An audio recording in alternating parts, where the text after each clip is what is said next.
Well, to speak to some of what the other panelists have done, lack of standards. Okay, we don't have a standards base for the IoT, for low energy Bluetooth. I mean, they're inconsistent. Everyone does it different.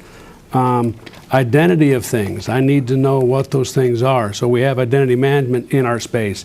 I know who you are. You know who I am. We know that part.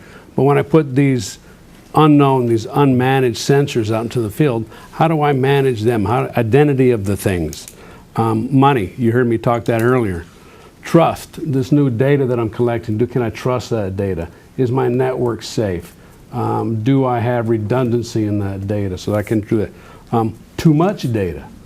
I'm collecting all this data. Now I'm getting the drink out of the fire hose. And the last two things that really I live my life by are the fear of failure. We've got to get rid of that. We have to, as an innovations lead, I have to get past the fear of doing something that's going to fail, because it will. But because, again, it all falls back on money. Because of budgets, if I fail, I'm accountable for that money that I spent. I have to get past that. And then a great statement made earlier, the way I say it, is perfection is the enemy of innovation. If I go for perfection, I'll never innovate.